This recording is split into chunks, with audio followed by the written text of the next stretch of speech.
Aloha. I'm Leo Hura, your host in this series on leadership principles with Leo Hura.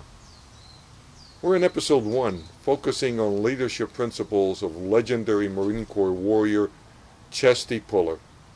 In this segment, segment 3 of episode 1, we focus on Chesty Puller leadership principles regarding family.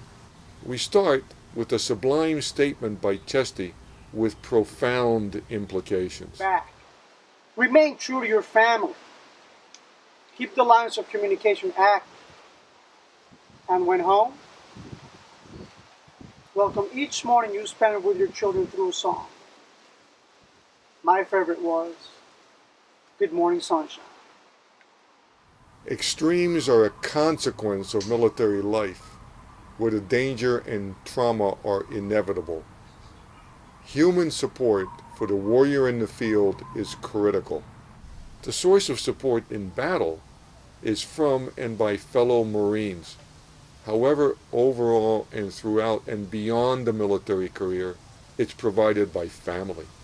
Remain true to your family is a Chesty leadership principle. Keep the lines of communications active. Chesty expands this to include communicating with children, as an example through song, citing a favorite Chesty sang to his children, Good Morning Sunshine. If you will, visualize a military family consisting of a warrior and those worrying at home, where there is the constant possibility of being notified their warrior is wounded or dead, faced day in and day out, while the warrior worries not just about survival, but about the welfare of his family, which may very well be left behind. Nowhere is this reality more stark than when facing or engaged in battle, separated by time, distance, and circumstance, and at times, no time to think. While at home, a Marine's family is subjected not just to the pressures, the challenges and circumstances all families face, but deployments and separations are a many-month event. So, painting a context on Chesty's time in the battlefields, World War II and later Korea, keeping the communications active required shipping written letters not just across the continent if it came from the East Coast, but also across thousands of miles of ocean, often contiguous to hostile territory, and delivery into an active combat zone by truck, propeller aircraft, by ship, no internet, no smartphone. When and if mail got through, letters could easily be out of sequence. Imagine writing a letter from a foxhole with the pervasive visual, scent, smell of battle, surrounded by death, coupled with the sound being absolutely deafening. Where do you even get the stationery? No easy set of tasks either for those involved in the logistics, that is, the military and the civilian posts, which had to be mobilized in order to provide the services for World War II and Korea. Also imagine it's minus 40 degrees in the dead of winter and your unit is surrounded by enemy troops. That's what Chesty and his Marines faced in Korea. So consider, you're a Marine on the battlefield and you get a letter. Oh my gosh, news from home, correspondence, maybe a love letter. Everything is fine back home. Your son just won his first soccer game and he scored a goal.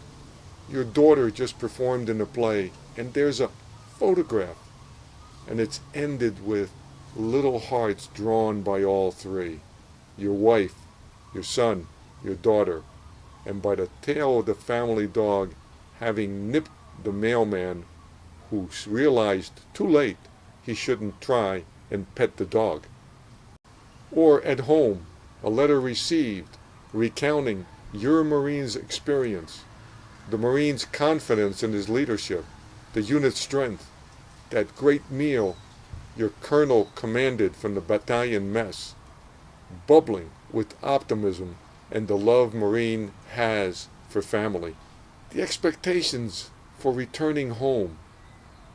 Indeed, all is well. The relief created and felt at home, the yearning for the end of the deployment. Unfortunately, consider the worst. Several uniformed Marines come to your door, informing you that your Marine is gone, dying bravely on the battlefield.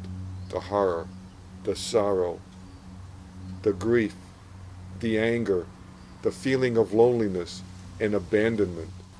However, you get a letter from the unit's commanding officer who you knew your Marine would and did follow everywhere, adding to the expressions of not just sorrow, but full of praise for your Marine's sacrifice and the difference your Marine made in the field. There's power, there's strength there, and you know that CO viewed your Marine as family and shares in your sorrow for the loss. That's what Chesty did for the Marines in his unit. So, moving along in time, inexorably, your Marine returns and leaves active duty. Keep in mind, there are no ex-Marines. Facing the adjustments and challenges necessary to embrace and prosper in civilian life. However, with a solid foundation of communications having been established and maintained, there's continuity there, forming a basis for a successful transition and not just maintenance, but growth of family. Consider the opposite, poor or non-existent communications. Upon return, family dissolution. Did you know that amongst the biggest causes of homelessness after poverty is no family, no support from people who that afflicted warrior can call family for support? Well, that's enough on Chesty's call to arms with regards to active family communications. Are you convinced? And will you follow Chesty's family leadership principle in the role of leadership that you play? But you might say, I'm not in the military. Why? How does this apply to civilian life and leadership? Well, according to highly credible commentators, at times leaders purposefully work to separate their subordinates from family, even physically separating subordinates from family, limiting or eliminating communications to forge everything, including being the source of support through their organization. This has been a practice undertaken even by politicians at nation-state levels, by gangs, and it may be tempting even for commercial enterprises. However, time and again that has proven to be a failure in the long term. Whereas family, even when actively disrupted, has bounced back to the fore as the foundation of support. So, as leaders form, sustain, and grow family through active communications, family becomes an even more powerful support vehicle for personnel.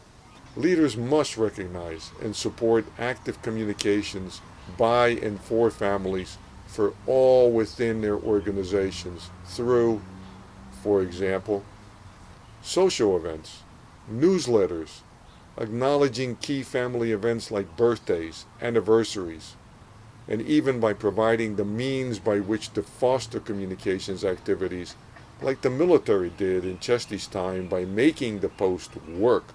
That led to Chesty opining, the mail service has been excellent out here, and in my opinion, this is all that the Air Force has accomplished during the war, written in a letter to his wife from Korea.